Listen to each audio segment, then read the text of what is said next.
Thank you very much.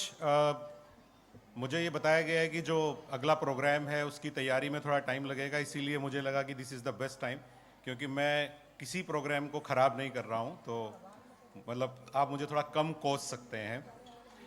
तो मुझे बहुत अच्छा लग रहा है इस प्रोग्राम को देखते हुए। रियली बहुत मेहनत हुई होगी, क्योंकि इतने छोटे बच्चों के साथ इस तरह से प्रोग्राम करना बहुत डिफ़िकल्ट होता है। अपने बच्चों के प्रोग्राम से देखते हुए हम लोग बहुत सारे प्रोग्राम्स अटेंड करते करते कुछ ऑब्जर्वेशंस भी हो जाते हैं हमारे। नॉर्मली जब बच्चों को स्कूल में प्रैक्टिस कराते हैं और फिर उन्हें बिरला ऑडिटोरियम जैसी स्टेज पे लाते हैं तो आधे बच्चे भूल जाते हैं, लेकिन यह भूलने का रेशो 5-10% ही था। ये बहुत बड़ी बात है मेरे ख्याल से। तो आपके बच्चों को मैं तो यही कह सकता हूँ कि बहुत अच्छे मतलब बहुत अच्छे से प्रिपेयर भी हुए हैं और उनमें टैलेंट भी था जिसको अच्छे से शेप किया गया। तो आप सभी पेरेंट्स को बड़ा प्राउड फील हो रहा होगा, और जिनके बच्चे अभी बाकी हैं वो देख रहे होंगे कि how they are going to perform. और अब शायद सबसे बड़ी परफॉर्मेंस, सबसे अच्छी परफॉर्मेंस आने वाली है, तो इसलिए मुझे लगा कि this is the best time. मैं एक छोटी सी बात कहने की कोशिश करूंगा, क्योंकि पेरेंट्स के बीच में मुझे लगता है कि ये बात मुझे कहनी चाहिए, और ये बात बिल्कुल भी बच्चों के लिए नहीं है, टोटली बिल्कुल पेरेंट्स के लिए ही एप्लीकेबल है। और मैं कोशिश करता हूं कि जहां भी मुझे कुछ पेरेंट्स मिले तो मैं उनको ये बात याद दिला दूं, क्योंकि ये बात हमने अपनी लाइफ में सीखी है और पेरेंट्स के लिए याद रखनी बहुत ज़रूरी है। और बहुत छोटी सी एक स्टोरी के रूप में ही है, इसीलिए कोई ज़्यादा बोरिंग भी नहीं है। और आपने सुनी है तो बहुत अच्छी बात है, नहीं सुनी है तो दोबारा सुन लीजिएगा। सुनिए तो दोबारा। एक आदमी था, वो अपने घर से निकला और वो एक कोकून देखता है। आपको पता है कि कोकून जो होता है उसमें से फाइनली तितली बाहर आती है। उसकी स्टेज होती है कोकून की, वो थोड़े समय कोकून बंद रहता है, धीरे धीरे खुलता है और फाइनली बटरफ्लाई उसमें से निकल के दुनिया में आती है और अपना काम करती है। उसने देखा कि उस कोकून में से उसको नॉलेज थी कि बटरफ्लाई बाहर आएगी, बट वो क्यूरियस हो गया कि बेचारी बटरफ्लाई को इतना स्ट्रगल क्यों करवाना है यार, मेरे पास पावर है, मैं इसकी मदद कर देता हूँ।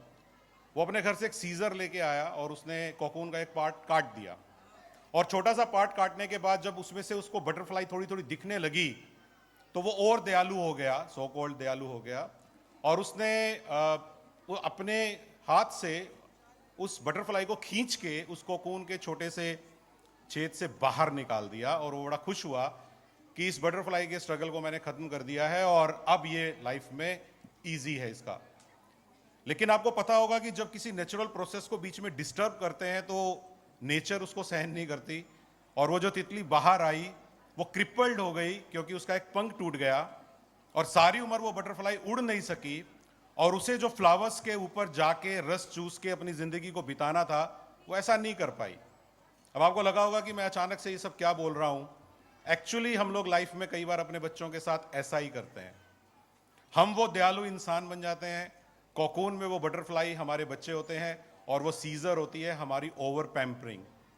मैं देखता हूं कई बार हमारे हमारे घरों में भी होता है, लेकिन हम लोग थोड़ा कोशिश करते हैं, स्ट्रगल हम भी करते हैं कि कृपया करके बच्चों को थोड़ा सा स्ट्रगल करने की आदत जरूर डालें। मुझे पता है कि हम सारे लोगों को बहुत स्ट्रगल करना पड़ा। आप में से ज़्यादातर लोग जो मेरे साथ यहाँ बैठे हैं मेरी एज ग्रुप के होंगे या थोड़े से और कम होंगे। आप सबको भी अपने लाइफ में स्ट्रगल करना पड़ा होगा, आपको ये इजीली नहीं मिला होगा बहुत सारे लोगों को। अब जब हमें मिल गया है तो हमें थोड़ा सा ऐसे लगने लगता है, यार मेरे बच्चे सफ़र क्यों करें, they should get the best best education, कहीं चलना नहीं पड़े और कहीं जाएं तो सब कुछ हाथों हाथ मिले। हम सब ये कोशिश करते हैं और लगता भी है कि यार जब इतना सब कुछ एफर्ट कर लिया है तो क्यों नहीं करें बच्चों के लिए इतना।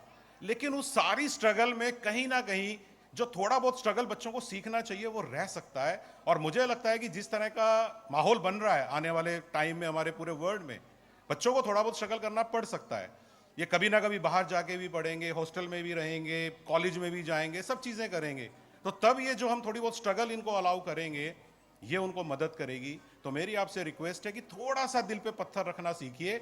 मैं ये नहीं कह रहा हूं कि जबरदस्ती बच्चे को कहीं फेंक दीजिए या उसको जबरदस्ती स्ट्रगल कराइए, बस में बिठा के छोड़ दीजिए, मैं ऐसे काम करने के लिए नहीं कह रहा। लेकिन आप समझ रहे होंगे मैं क्या कह रहा हूं। जहां कहीं भी थोड़ा सा बच्चे जिद ज्यादा करते हैं तो हम एकदम से पिघल जाते हैं और बच्चों को थोड़ा सा भी नहीं चाहते कि स्ट्रगल करें। कृपया करके वो स्ट्रगल करने दीजिए। आप और मैं यहां तक इसीलिए पहुंचे हैं क्योंकि हमें वो स्ट्रगल करनी पड़ी और हमें करने दी गई। ये राइट इनसे मत छीनिएगा पेरेंट्स के तौर पे। मैं यही रिक्वेस्ट आपसे करना चाहूँगा। मैं पूरी भार्गव फैमिली को, स्कूल की पूरी मैनेजमेंट को तैयारी कराने वाले सारे टीचर्स को मेरी तरफ से बहुत बहुत एक तरह से कहूँगा कि कॉन्ग्रेचुलेशंस कि आपने इतना अच्छा प्रोग्राम पुटअप किया है। और मैं उम्मीद करता हूँ कि इस स्कूल में पढ़ने वाले बच्चे बहुत अच्छे निकलेंगे और किसी ना किसी फॉर्म में इस देश को आगे बढ़ाने में अपना रोल अदा करेंगे। Thank you very much. Thank you so much, sir, for your kind words.